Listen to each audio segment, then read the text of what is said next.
teman-teman, selamat datang kembali di channel YouTube saya. Hari ini kita mau melanjutin pembahasan sebelumnya yang hubungannya dengan pasif agresif.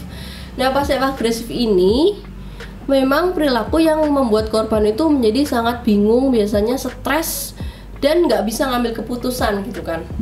Nah, di dalam video kali ini kita mau ngejawab penyebabnya apa gitu ya, membuat orang itu bisa secara otomatis ngelakuinnya tuh pasif agresif terus gitu ya.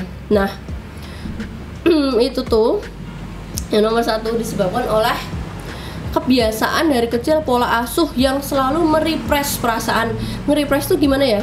Jadi hasil pola asuh yang memang di dalam pola hubungan keluarga itu tidak mendorong anak untuk mengekspresikan perasaannya. Jadi anak itu kayak direpress gitu ya.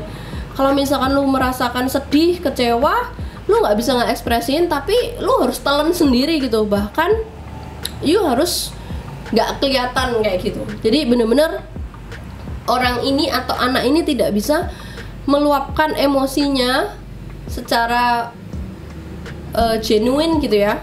Emosi negatifnya itu jadinya diungkapkan secara pasif gitu ya teman-teman.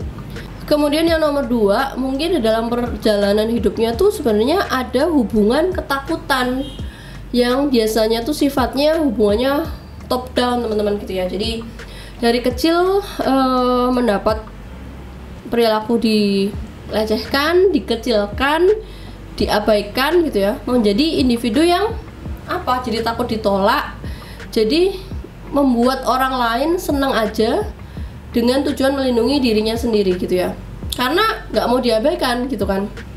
Akhirnya udahlah ngikutin orang lain yang mau aja supaya nggak ditolak gitu ya. Nah, dengan kondisi itu sebenarnya kan mereka nggak setuju gitu ya. Nah, mereka akan melampiaskan emosinya dan perilakunya secara pasif dan itu kebawa terus gitu teman-teman. Kemudian yang nomor tiga, penyebabnya adalah kebiasaan acuh tak acuh. Gue tuh udah terbiasa ngehindar aja deh.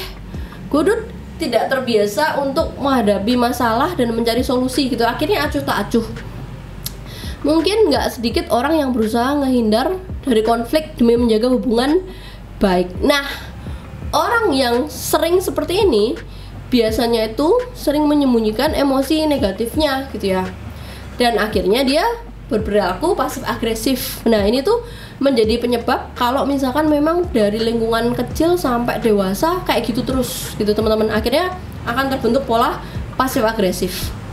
Kemudian yang nomor 4, penyebab orang jadi berperilaku pasif agresif adalah punya kesulitan untuk jujur terhadap diri sendiri dan mengekspresikannya. Jadi ke diri sendiri aja tuh nggak bisa jujur, atau mungkin ada rasa denial, atau mungkin ada rasa terbiasa membohongi diri sendiri gitu ya.